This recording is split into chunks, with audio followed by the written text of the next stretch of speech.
Selamat hari Minggu, Bapak Ibu dan Saudara, anggota jemaat dan simpatisan GKI Banyuwangi. Senang rasanya berjumpa kembali dengan Bapak Ibu dan Saudara. Bagaimana kabarnya? Saya berharap Bapak Ibu dan Saudara ada dalam keadaan yang baik. Saat ini kita akan bersama-sama merenungkan kebenaran firman Tuhan. Di dalam program Santapan Rohani, hari ini, hari Minggu, tanggal 12 Juli 2020. Tema perenungan kita pada hari ini adalah bersiap menabur. Firman Tuhan yang mendasari perenungan kita diambil dari Yesaya, pasal 55, ayat 10 sampai dengan 13. Tapi sebelum bersama-sama kita mendengar dan merenungkan firman Tuhan, kita akan mengambil waktu untuk berdoa. Mari kita bersatu di dalam doa. Kami mengucap syukur Tuhan untuk hari Minggu ini. Kami dapat bersama-sama mendengar dan merenungkan firman. Pimpin kami Tuhan, untuk terus dapat hidup di dalam firman-Mu. Dan terlebih Tuhan, kami rindu mempersiapkan diri kami untuk dapat menabur kebenaran firman-Mu di dalam kehidupan kami. Berkuasalah atas setiap kami, sehingga apa yang Engkau kehendaki dapat kami lakukan di dalam kehidupan kami. Di dalam nama Tuhan Yesus Kristus kami berdoa. Amin. Mari Bapak Ibu dan Saudara, kita membuka bagian Alkitab kita dari Yesaya pasal 55 ayat 10 sampai dengan 13. Sebab seperti hujan dan salju turun dari langit dan tidak kembali ke situ, melainkan mengairi bumi, membuatnya subur dan menumbuhkan tumbuh-tumbuhan, memberikan benih kepada penabur dan roti kepada orang yang mau makan. Demikianlah firman-Ku yang keluar dari mulut-Ku. Ia tidak akan kembali kepadaku dengan sia-sia, tetapi ia akan melaksanakan apa yang Ku kehendaki, dan akan berhasil dalam apa yang Kusuruhkan kepadanya. Sungguh, kamu akan berangkat dengan sukacita, dan akan dihantarkan dengan damai. Gunung-gunung serta bukit-bukit akan bergembira dan bersorak-sorai di depanmu. Dan segala pohon-pohonan di padang akan bertepuk tangan. Sebagai ganti semak duri akan tumbuh pohon sonobar, dan sebagai ganti kecubung akan tumbuh pohon murah. Dan itu akan terjadi sebagai kemasyuran bagi Tuhan, sebagai tanda abadi yang tidak akan lenyap. Demikianlah firman Tuhan. Yang berbahagia adalah setiap kita yang mendengarkan firman Tuhan, lalu memeliharanya di dalam kehidupan kita setiap hari. Haleluya. Bapak, Ibu, dan Saudara, selama masa pandemi COVID-19 ini, pernahkah Bapak, Ibu, dan Saudara mendengar prediksi bahwa ketika gereja memindahkan ibadah di rumah jemaat masing-masing, di rumah kita masing-masing, akan ada masanya nanti gereja akan membuka kembali ibadah di gedung gereja. Nah, prediksinya adalah begini. Ada pihak-pihak yang mengatakan, dan mungkin banyak pihak, Bapak Ibu mungkin juga sudah mendengar, ada pihak-pihak yang mengatakan bahwa nanti kalau gereja buka lagi, mengadakan ibadah lagi di gedung gereja, jemaatnya bisa jadi tidak seperti sebelum gereja memindahkan ibadah itu di rumah. Ada kemungkinan jemaat berkurang. Kenapa berkurang? Ada dua penyebabnya. Yang pertama, karena jemaat menemukan tempat yang lebih sesuai dengan dirinya untuk ikut beribadah. Di mana? Di gereja lain yang selama ini mungkin tidak pernah terpikirkan untuk mengikuti ibadah di tempat lain. Tapi dengan ibadah online, Bapak Ibu dan Saudara dapat mengikuti ibadah dimanapun Bapak Ibu Saudara mau. Bapak Ibu dan Saudara bisa melihat ada banyak sekali gereja yang menyediakan ibadah online. Dan di sana ada berbagai macam bentuk tata ibadah yang Bapak Ibu rasakan. Dan mungkin ada banyak anggota gereja nantinya yang akan pindah ke gereja lain karena merasa kayaknya saya lebih cocok di sana. Firman-Nya lebih pas, lagunya lebih menggugah hati. Yang pertama, karena ibadah online, jemaat bisa melihat dan menyaksikan serta mengikuti berbagai ibadah yang berbeda. Maka nanti ketika ada ibadah onsite di gedung gereja ini lagi, jemaatnya belum tentu sebanyak ini. Yang kedua adalah karena ibadah online ini dirasa lebih nyaman.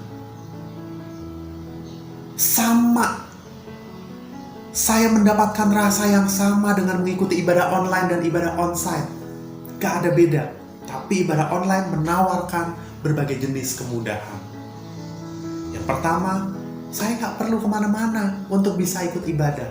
Cukup ada di rumah, menyiapkan hati dan pikiran kita, duduk dan rapi, dengan tenang mengambil waktu kemudian mengikuti ibadah secara online. Tuhan juga hadir di dalam ibadah-ibadah online. Dua hal ini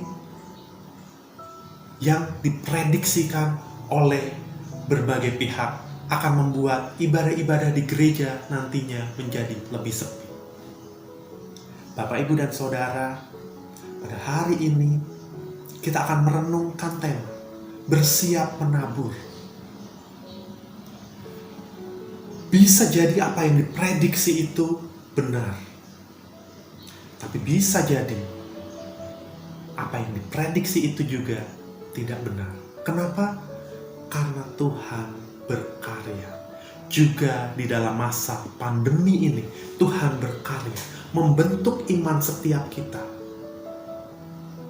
Tuhan mau kita benar-benar menghidupi iman kepadanya dengan berbagai cara yang Tuhan hadirkan. Kalau saat ini kita sedang diajak untuk menghayati ibadah-ibadah kita melalui ibadah online, itulah cara Tuhan.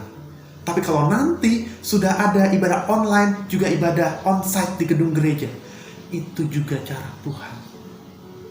Kalau nanti Bapak, Ibu, dan Saudara lebih tertarik untuk tetap melanjutkan ibadah online, ataupun ibadah onsite di gedung gereja ini, di GKI, ataupun di gereja yang lain, itu juga cara Tuhan untuk membentuk iman kita masing-masing.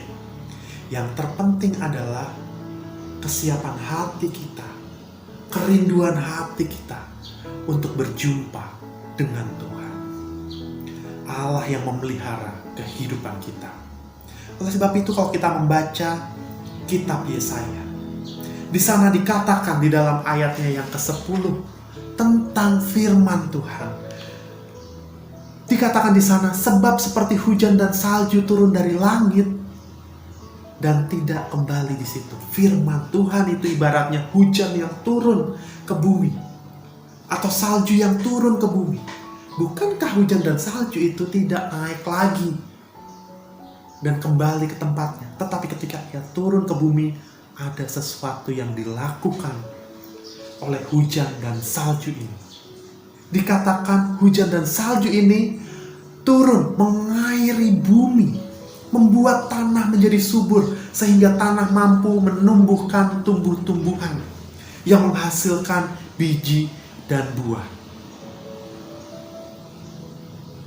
Firman Tuhan dikatakan oleh Nabi Yesaya seperti itu. Firman Tuhan yang hadir, baik itu melalui ibadah online atau ibadah onsite, itu pasti memberi dampak dalam kehidupan kita masing-masing. Mau online, mau onsite, sama-sama punya dampak. Yaitu apa? Membuat iman kita bertumbuh semakin dekat dengan Tuhan. Oleh sebab itu, gak perlu khawatir kalau gereja nantinya menjadi lebih sepi. Gak perlu khawatir kalau nanti ada lebih banyak orang yang senang beribadah online. Karena firman Tuhan, karya Tuhan hadir di sana. Yang terpenting adalah ketika kita memilih mana yang lebih tepat untuk kita, kita melakukannya dengan sungguh-sungguh. Kita melakukannya sebagai tanah yang subur, yang menerima benih-benih firman Tuhan dalam hidup kita, lalu kita melakukan kebenaran firman itu di dalam hidup kita masing-masing. Di dalam menghayati tema bersiap menabur, kita diajak untuk menjadi tanah yang subur, yaitu menjadi orang-orang yang mendengar firman Tuhan, lalu mengerti firman itu, sehingga kita dimampukan untuk melakukan kebenaran firman Tuhan itu di dalam kehidupan kita. Sehingga dikatakan di dalam Matius pasal 13, orang-orang yang mendengar firman, lalu mengerti, melakukan firman itu, merekalah yang akan menghasilkan buah. Ada yang 100 kali lipat, 60 kali lipat, dan berlipat-lipat lagi. Tema kita mengajak kita untuk menghasilkan buah, bersiap menabur. Kita menyiapkan hati dan pikiran kita untuk menjadi tanah yang subur, memelihara firman itu, mengerti firman itu, lalu melakukannya di dalam kehidupan kita, menaburkan firman di dalam kehidupan kita masing-masing, sehingga kita menghasilkan buah. Tidak harus orang-orang yang menghasilkan buah ini adalah orang-orang yang hadir di dalam ibadah-ibadah di gedung gereja. Orang-orang yang melakukan ibadah online di rumah juga bisa. Yang terpenting adalah kita siap menerima kebenaran firman Tuhan, lalu melakukannya di dalam kehidupan kita. Bapak, Ibu, dan Saudara, bersiap menabur adalah sebuah ajakan untuk kita mempersiapkan hati dan pikiran kita untuk menerima firman Tuhan, mengerti dan melakukannya di dalam kehidupan kita, lalu kita dapat menjadi berkat dimanapun kita berada. Bukan soal ibadahnya, online atau onsite, itu sama saja. Firman Tuhan pasti berkarya dalam hidup orang-orang yang mau menerima kebenaran firman Tuhan. Oleh sebab itu, siapkah Bapak, Ibu, dan Saudara mendengar firman, mengerti firman, lalu melakukannya di dalam kehidupan kita? Mari Bapak, Ibu, dan Saudara, kita mempersiapkan hati dan pikiran kita, kita mempersiapkan diri kita untuk menjadi penabur benih-benih firman Tuhan dalam kehidupan kita. Mari kita merenungkan firman Tuhan ini di dalam doa. Kita berdoa. Bapa di surga, kami mau mempersiapkan diri kami untuk menjadi penabur benih-benih kebenaran firman-Mu. Tuntun kami Tuhan untuk dapat menghayati kebenaran firman-Mu itu dimanapun kami berada, sehingga kami dapat menghasilkan buah di dalam Engkau, di dalam kebenaran firman. Layakkan kami Tuhan untuk terlibat di dalam karya besar, yaitu menaburkan benih kebenaran firman Tuhan. Di dalam nama Tuhan Yesus Kristus kami berdoa. Amin. Selamat merenungkan kebenaran firman Tuhan, Bapak, Ibu, dan Saudara. Selamat menikmati hari ini, hari Minggu, hari yang Tuhan hadirkan untuk setiap kita. Selamat beraktivitas, Tuhan Yesus memberkati.